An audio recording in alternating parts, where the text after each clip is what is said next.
Gara-gara hendak menjual 10 ekor burung bayan atau betet di media sosial, seorang warga Kecamatan Sebawi, Kabupaten Sambas, Jumardi, terjerat kasus perdagangan satwa dilindungi. Selain karena ketidaktahuannya bahwa burung bayan termasuk satwa dilindungi, Jumardi terpaksa menjual burung bayan untuk memenuhi kebutuhan hidup keluarganya. Dukungan dari berbagai pihak pun terus mengalir untuk Jumardi. Inilah Gong Ruwai selengkapnya.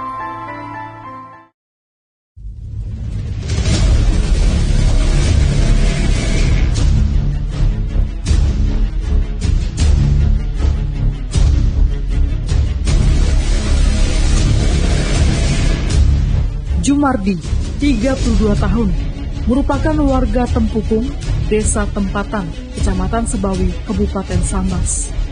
Jumardi merupakan tenaga kerja Indonesia yang dipulangkan paksa atau dideportasi dari salah satu perusahaan sawit di Malaysia sebagai akibat dari pandemi COVID-19.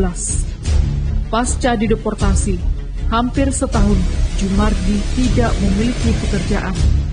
Sebagai tulang punggung yang menopang perekonomian keluarga, Jumardi harus menghidupi istri dan 3 orang anaknya yang masih kecil-kecil, serta kedua orang mertuanya.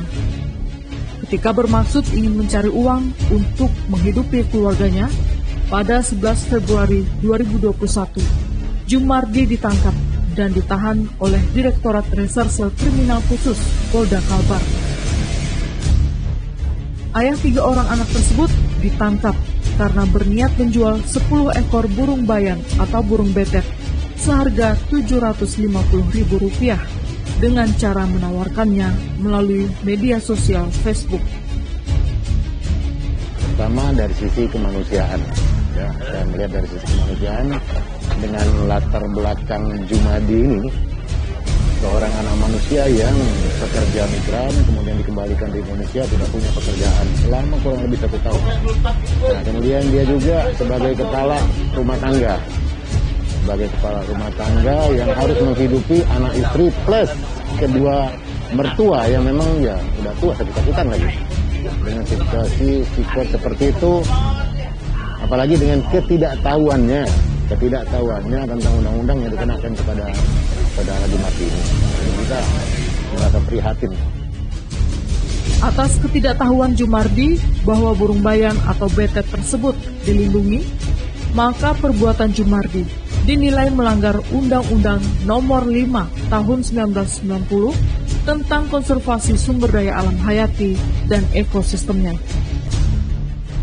Penyidik Pegawai Negeri Sipil atau PPNS Balai Pengamanan dan Penegakan Hukum Lingkungan Hidup dan Kehutanan Wilayah Kalimantan, Sarif Iskandar menegaskan, jika penetapan tersangka berdasarkan 2 alat bukti.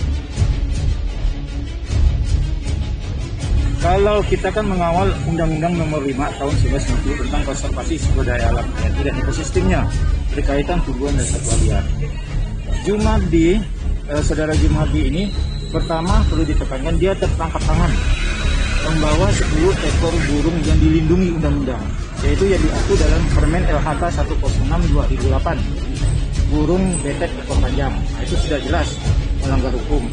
Dia melakukan penangkapan, menangkap sendiri dengan membawa jaring sendiri yang dibelinya itu di daerah Batu Ampar sudah 3 kali, dan dia memperdagangkan itu dari menangkap tanggal 27 Juli 2020, 18 September 2020, dan dia jual melalui akun Facebook, akun yang disamarkan, yaitu akun Jumar namanya. Dan kalau transaksinya oke, dia menggunakan akun asli, akun Jumar, tapi kalau akun yang sebelumnya itu Bang Karim namanya, akun Bang Karim. Dia menawarkan dengan akun Jumar kalau udah sip.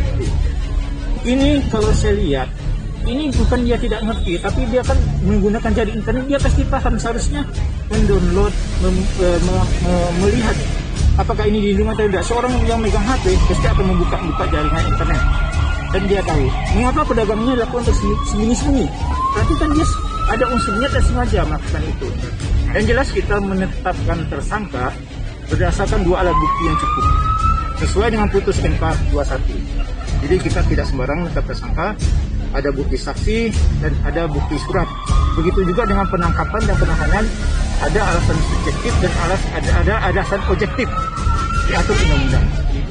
Seharusnya kalau lebih bijak, katakanlah si Jumardi ini melanggar undang-undang, ya kita dukung itu, kita dukung supremasi hukum. Hanya dalam pelaksanaan hukum ini juga kan kita harus punya hati nurani, harus melihat lagi apakah undang-undang yang dibiarkan oleh pemerintah tentang perlindungan hewan ini sudah mengakar. Masyarakat kelas bawah, terutama masyarakat pedesaan di kampung, apakah mereka sudah mengerti, tahu? Nah, berbeda kalau misalnya si Jumardi ini tinggal di perkotaan, mungkin dia mengetahui, tahu. Ini kan dia nggak tahu. Jadi cobalah menerapkan satu undang-undang itu, ya harus punya hati juga. Bentuk dukungan terhadap Jumardi agar terbebas dari jeratan hukum terus mengalir.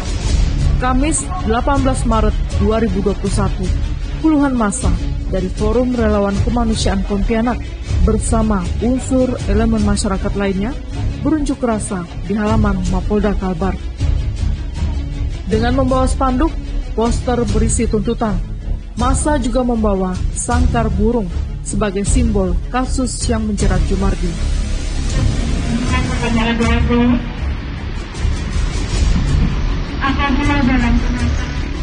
Massa kemudian melanjutkan aksinya ke gedung Kejaksaan Tinggi Kalbar. Kami dari FRKP, Forum Relawan Kemanusiaan Pontianak, yang bertanggung jawab terhadap aksi ini, yang didukung oleh aliansi mahasiswa, pemuda Melayu dan juga Garda Borneo. Tanjim Canawi. Artinya kita memohon kemanusiaan. Kita melihat dari sisi kemanusiaan agar proses hukum yang diterima oleh Jumardi ini dapat dibebaskan secara murni, karena ketidaktahuan Jumardi ini terhadap aturan undang-undang terhadap perlindungan satwa liar. Dan itu kita lakukan karena demi kemanusiaan. Tidak ada unsur lain, kita tidak mau bicara hukum, tidak mau bicara apapun. Kita hanya minta supaya Jumardi dibebaskan secara murni, itu saja. Rekan-rekan sekalian, patut untuk diperjuangkan terkait dengan penanganan perkara atas nama rekan kita Jumardi. Perlu kami sampaikan bahwa penanganan saat ini masih dalam ranah penyidikan. Betul, berkas perkara sudah kita terima, ya. Dan ini masih dalam proses penyelidikan. Tapi percayalah, apa yang saya sampaikan tentu akan menjadi bahan bagi kami dalam rangka mengambil sikap terhadap keberadaan berkas perkara tersebut. Saya nanti akan mendengar untuk apa istilahnya itu, diskresi, ya. Betul, kita ada kebijakan, ada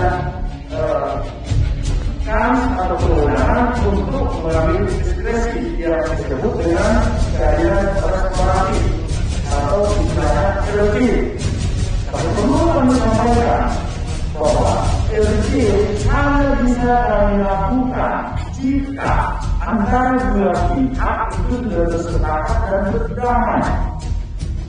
Nah, siapa yang membayar ini sekarang? Yang satu pihak tentu Jumardi, itu sudah jelas. Yang satu pihak siapa? Kalau misalnya tentu tidak setuju dengan mungkin Lila. Nah, sekarang ini mengenai pasal Lila. Berarti tidak pemerintah dalam hal ini diwakili oleh PSDA. Silakan sekiranya ada upaya berdamai dengan pihak yang berkepentingan, ini akan menjadikan nanti dalam pertimbangan untuk mengajukan RJ atau administratif justice. Kalau syarat itu tidak dipenuhi, kami salah juga. Segera apabila sekalian pasti memahami itu. Kami tidak mungkin melakukan sesuatu yang bukan atau di luar kata-kata yang tidak ditentukan. percayalah, salah seorang penegak hukum, kalian akan mempertimbangkan semua hal dalam mengambil sikap.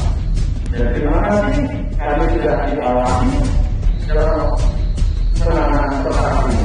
Saya menganggap ini bentuk pengawasan dari rekan-rekan sekalian. Dari pihak Kejati kami mengucap terima kasih, dia akan memproses ini dan dia akan meninjau kembali proses ini dan kita tetap akan kawal terus sampai putusan. Bahkan kita berharap Kejati menolak dan melakukan diskresi terhadap hasil pemeriksaan yang dilakukan oleh Polda Kalbar dan BKSDA. Kasus Jumardi memasuki babak baru. Tim kuasa hukum Jumardi menilai penangkapan dan penahanan Jumardi tidak sah di mata hukum.